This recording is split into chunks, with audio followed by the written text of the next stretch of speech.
Electric Avenue. Hey everyone, welcome back. It's Manish Jain, aka Mr. Jain, and you're watching Electric Avenue. This is episode number 11, and this is the October 2023 wrap up. So, technically, I've actually recorded 12 episodes, so I've done a full year of these uh, podcasts, Electric Avenue monthly reviews. And I thought maybe today I'll do a quick channel update on some of the stats of this channel. Then we'll get into the usual stuff, which is the monthly registration numbers for October 2023. We'll do any recent EV news. We'll talk about EV car spotting, and this one will be the Switch, which is the new electric double-decker buses that are running around Bombay. And then last is a deep dive. I didn't expect to do the very first deep dive around Blume Ventures EV landscape, and that actually turned out to be pretty good. So I thought I'd do another deep dive from again Blume Ventures, and this one is their battery blueprint. So this is their pretty awesome presentation on the state of batteries in India, because obviously they're a venture capital firm, so they invest in it. So I think they're trying to put together almost like a white paper, in this case, a PowerPoint presentation talking about the different battery companies and the different technologies and all of that. So we'll go through that. And as like I did the last one from them, it's a very high level, probably take about maybe 10 minutes to talk about it, although the deck is very in depth. So those are the five things we're going to cover this time in episode number 11 of Electric Avenue. All right, so as I said, the first thing we're going to talk about is the channel update. And if you take a look at these are the stats, it's actually kind of surprising. Just a couple months ago, I was sitting at 911 subscribers. As you know, that's my favorite number. But for a YouTube channel, that is actually pretty shitty. And since then, the numbers have really skyrocketed. And a lot of that is attributed to actually these two episodes that I recently did. So if you take a look at the episode I did around the last episode number 9, has about 157 views, so not great. But since then, I recorded episode number 10, and then I happened to do a podcast with Energizing India, which is run by the Ador Group out of Pune, and they've got a line of EV chargers called Quench, and I was on the episode with Ravan Murchandani, who runs that. And so that actually was one of my higher viewed episodes, although that wasn't my content, it was really theirs, but they kind of gave it to me to put on my channel. But the really big one was this episode number 10, which I talked about the Tata Nexon and the EV refresh. And of course, that episode, I kind of had to say I'm sorry to the Tata group because they've done a lot of great things. And since then, they've really turned it around. And that is sitting at around 5,500 views. So the combination of those two videos has really kind of bumped up the viewership and then also the subscribers. But I think the real big thing was actually what happened was I emailed Salish Chandra, who is the MD, CEO, big dog at Tata Motors passenger electric vehicles, and kind of told him, hey, I think you guys have done a really good job, and here's my video that I talk about it. And surprisingly enough, for a guy that's as busy as can be, it actually wrote back to me saying, hey, thanks so much. And for me, the best part is he actually said, I am an automotive expert. And I was like, wow, did not expect that. Didn't see that coming, but that was great. So that's really, I think, the genesis for that. I put that on Twitter, and then I think that's when the views really, really took off. So, I got to thank, Tata again for kind of helping me out on the channel. But a lot of it is driven by, their content because they're doing some really good stuff with the Nexon.ev refresh. So that is where the channel stats are. I don't plan on doing this very often, but I just thought it was kind of great because for the first 10 months, it kind of was sitting around not much, not much, not much. And then all of a sudden, boom. And that typically happens with a lot of things in life. Like I said, I've been involved in many startups and it's kind of quiet, nothing happens, and all of a sudden, boom, it happens. And this is kind of what I feel is going to happen with this channel. I'm expecting to see more and more viewers. And it's just kind of a compounding effect. Now that I've got more subscribers are going to see this video, and then they'll probably see more and more of it. So that's the update on the channel update for Electric Avenue. Let's get to number 2, which is the new car sales for October 2023. All right, so here we are with EV car sales in India for October 2023. Uh, you know, I say this every damn time, but there's not much movement overall. I mean, of course, if you look at the high level, it, has gone from 6,200 units to 7,100, and a lot of that is attributed to the Tata Motors. Kind of surprising because the new ones are not really out there yet, but there was a bump, so I'm guessing there must be some sort of lagging indicator, or maybe the registrations didn't happen. But anyways, as usual, Tata Motors is at number one. Then you've got MG Motors. You've got M&M, Mahindra Mahindra, you've got Hyundai, you've got Citroen, BYD, BMW, Volvo, Kia, 41 units with the Kia. That's obviously all EV6. Then you got Mercedes-Benz, which saw kind of a sharp drop. So it kind of had a slow August 10 units, then it bumped up to 73, and then it dropped again down to 33. So, these numbers are not, I would say, scientific. It gives you kind of a ballpark figure. But I think a perfect example is Tata Motors. At the beginning of September, or the September month, we had 4,200 units. Then October, a month later, we got 5,300 units. And obviously, that doesn't include the new ones. But anyways, I thought it'd be a little bit interesting to kind of compare. So this is the India landscape, and I just thought, let me just take a look at what is happening in China, which would be kind of interesting. So I decided to see, let's take a look at the top selling electric vehicles in China. Now, this is for September, so it's not really a month-to-month comparison, but it kind of gives you an idea roughly of what's happening in China versus what's actually happening here in India. So if you look at this graph, it kind of it combines both the battery electric BEV and the plug-in hybrid. So there's a difference in the color shading. So if you take a look at it, if you go down here, the BEVs are in a lighter shade and the plug-in hybrids are in a darker shade. So, keeping that in mind, let's take a look at this graph again. And as you can see right away, when I take a look at, the number one, which is the BYD Song, but of course, if you take a look at just the battery electric, there's about 10,000 units. Then you've got the BYD Quinn Plus, which is 11,800 units. But the big one is Tesla Model Y, comes in at 41,000 units a month. So that is the scale we're talking about. Then you've got the BYD Seagull at 35,000, BYD One Plus at 28,000. Then you've got the GAC at 26,900. Then you got another BYD Dolphin, and this one's at 24,000 units. So as you can see, there is just a lot of EVs being sold in China. Now, if you take a look at their least selling one, so the one that doesn't sell the most, really, I mean, this is just a ranking, is the Geely Panda Mini. And sorry, I kind of wrote all over that. Let me just redo that. So if you look at the Geely Panda Mini at number 18, just that is selling 10,000 units, and that is ranked at number 18.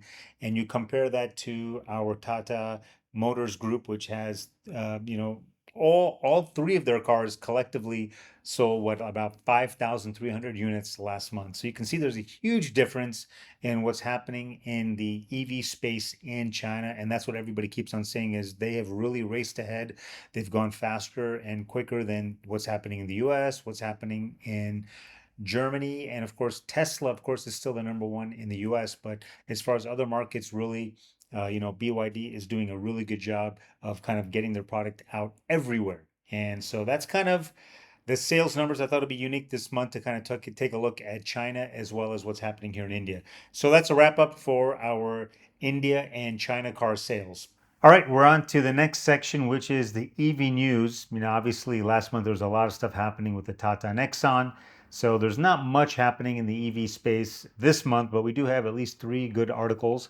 So the first one is now there is finally a charging standard for two-wheelers in India. So that's quite exciting. So a lot of it's driven by Niti Aayog, the government, and Ather. So they're the ones that are kind of talking about it. So it's a common charger for the two-wheelers in India, and I'm guessing probably also for three-wheelers. So basically light electric vehicles. Around the world, for when it comes to four-wheelers, the standard really has been Tesla and then the CCS2 format.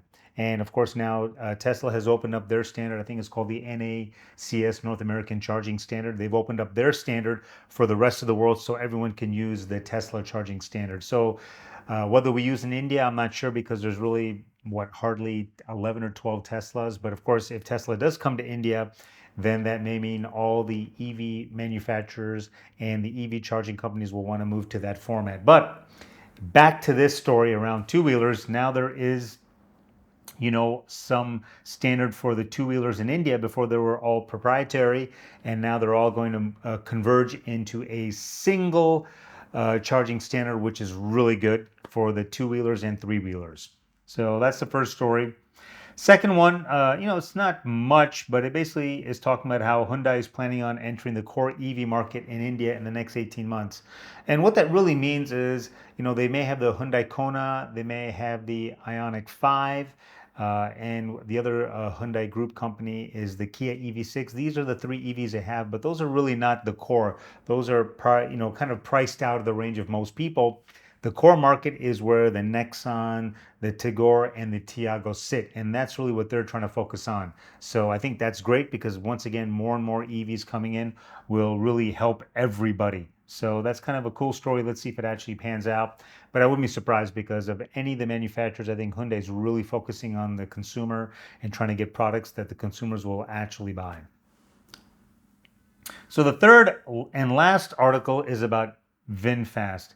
And I cannot tell you how crazy this company is because honestly, VinFast. So the article, let me just. So this says one of the most valuable car makers, which is not the case anymore. Their stock is fucking in the shitter. Plans to launch in India in 2026. Again, this is all crap. I'm pretty sure this article has been planted to kind of help the VinFast stock that IPO'd in the US. It was done as a SPAC, so special purposes vehicle of how they launch it. So it came in at a price of $10, and I think now it's sitting at $4. The thing is, when they launched VinFast in the US, the whole idea was to get the car into the hands of all the journalists, have a big bang, amazing, review, and then the stock would get listed on, I think it's trading on the NYSE or NASDAQ, I can't remember. What has happened though is the car is a piece of crap. Every journalist has panned it, saying horrible. I mean, if you think that panel gaps on the Tesla cars are bad, this VinFast is even worse. So, bottom line, the reviews were bad. All the automotive journalists said it was bad. And then because of that, the stock came out. It actually popped from 10. I think it actually went to $90. And now we're sitting at about $4 or $5. So I think they're trying to do whatever they can to kind of shore up their stock price and, do whatever they can. So VinFast is actually, as it says, based out of Vietnam. It's actually owned by the richest guy in Vietnam. But I think, his strategy is the exact opposite of what BYD is doing. So BYD is diligently building in, their home country of India, their home country of China, home country of China, and then of course going into countries like India and everything else. Whereas I think VinFast, and so BYD has specifically said they're going to avoid the US right now till they really figure out, fit, finish, quality, all of that. So of course, home market will do well, then all these other markets like Australia, India, you name it. Then they will go to the US. I think VinFast was in such a rush to get their IPO that they went first from Vietnam, they went straight to the US, and I think they're suffering and they're paying for it. And I just don't see VinFast coming to India anytime soon, although they have article after article saying they are. They're going to buy the Ford plant. They're going to do this. They're going to do that. I think it's all crap. But anyways, that is the news for October 2023. And that's a wrap up on the news. All right, next up is EV car spotting. This is a little bit unique. This is not actually a car, surprisingly. It's actually a bus. So, in Bombay, the iconic double-decker buses have been around for many decades. And the last one, I think, finally came off the road. And they've been slowly being replaced by these double-deckers that are electric powered. So this is actually called Switch. It's a subsidiary of Ashok Leland, which of course is part of the Hinduja group of companies run by the four brothers, the Hindujas. So if you take a look at it, looks pretty cool. This was taken when I was in Nariman Point a couple weeks ago. Just looks really nice. First of all, double deckers are always cool.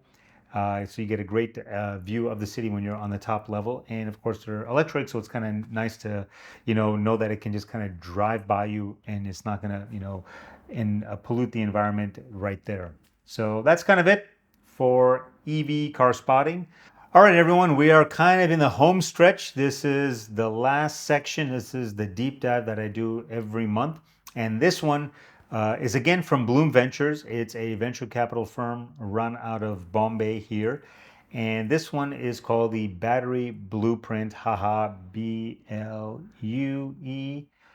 for Blume Ventures, of course, BLU.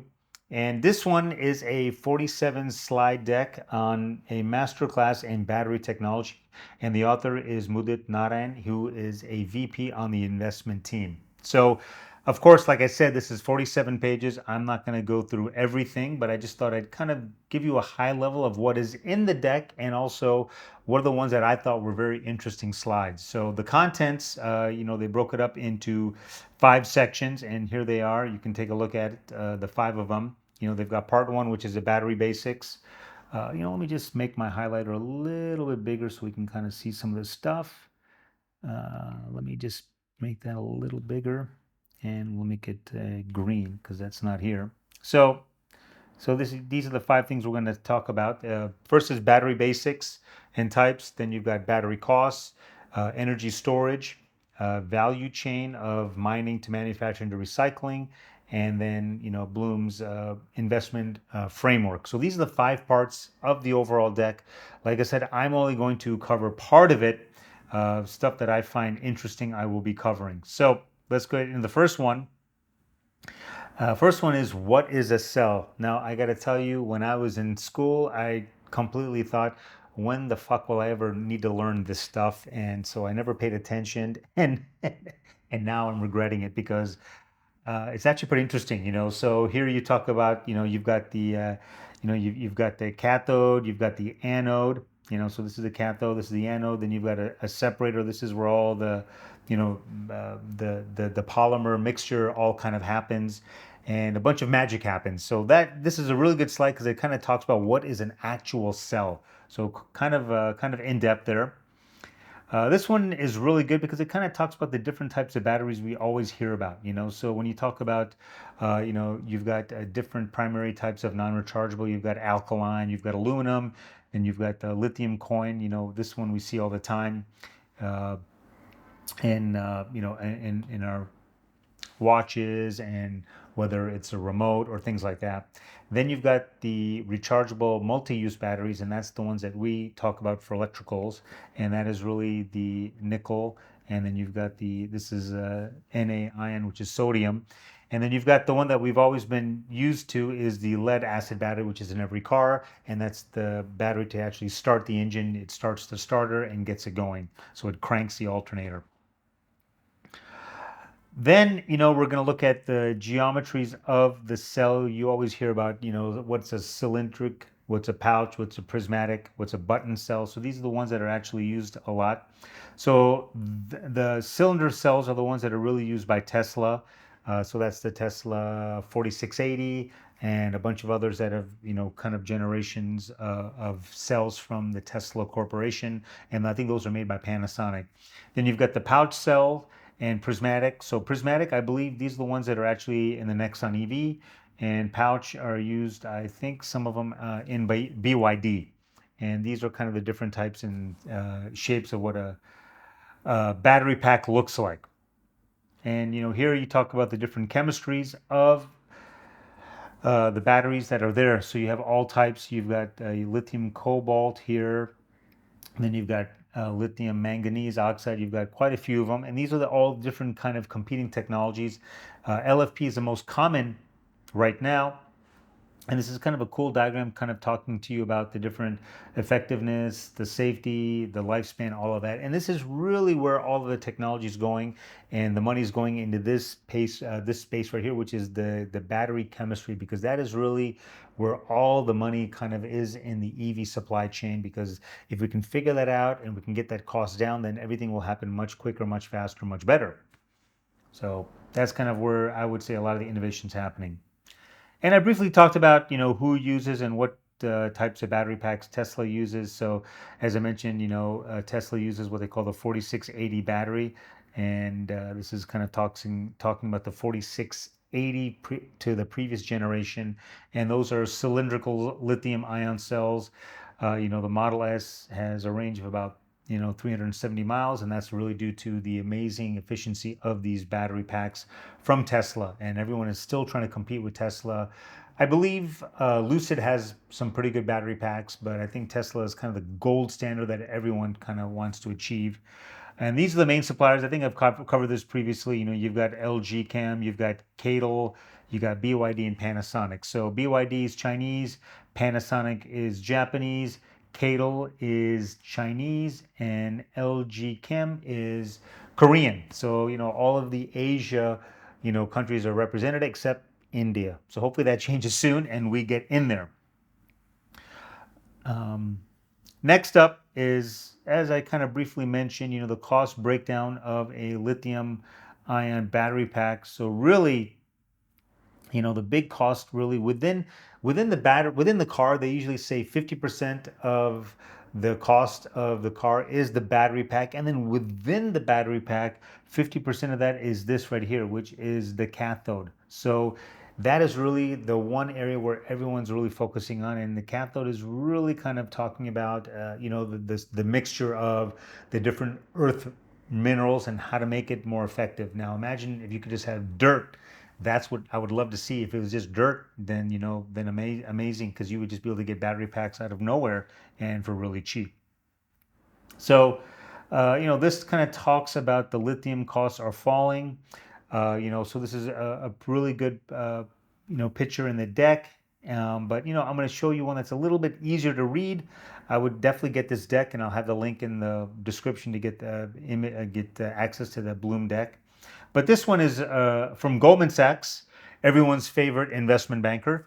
And they kind of have a much better way of representing, the price and the fall. So here we are in 2022, and we're sitting at around $155, per unit for a kilowatt hour, and they expect it to drop all the way down to under $100 by 2030, and people are saying it may even happen faster because everyone's working on it. So like I said, and that within that cost decrease, a lot of it is around the cathode is what we talked about. So you can kind of see here, it's all about the cathode. So this one tells you what are the different pieces, the pricing, and what's the most important piece of it. So that's really what we're focusing on. What I think where everyone is really focusing on is the cathode and the battery chemistry. And this is the last, I think this is the last one. Yeah, this is the last slide that I thought was interesting in the deck. I mean, all the slides are really good, but this one just kind of really tells you very quickly. So lithium cost is a fraction of the cathode cost. So if you take a look at it, so within the cathode itself, what are the different components? And so here, if you take a look at it, the biggest is nickel and manganese. So they take up about 40 plus 18. So we're looking at around 60% of the cost is those two. So nickel is one of the biggest cost factors in a EV today. Now imagine you somehow replace that with something else, then you can imagine all the unit economics, all the pricing will all come down. So that's what everyone is really focusing on. So here you can talk, it kind of tells you who really controls nickel. It's fragmented between Brazil, Indonesia, and Australia.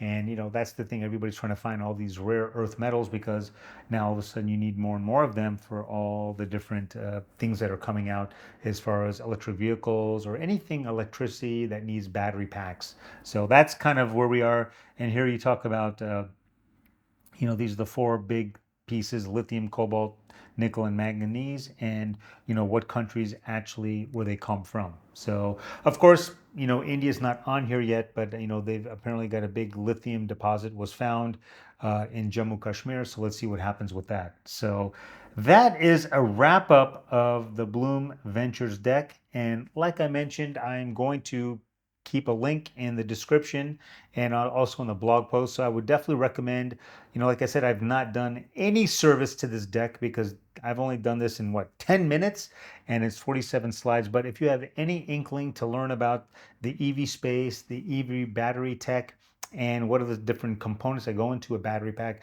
this deck is like a treasure trove of data, and I'm amazed that they're giving it for free. So anyways, check it out. And once again, thanks to Mudit Narayan for putting the deck together. And anyways, that's a wrap of the overall Blume deck. And that's a wrap of this episode number 11 of Electric Avenue. We will see you after Diwali, so that'll be in November. I'll see you. But anyways, till then, happy Diwali. Have a great time. And till the next time, take care. See you later. Oh no, we're gonna rock down to Electric Avenue, and then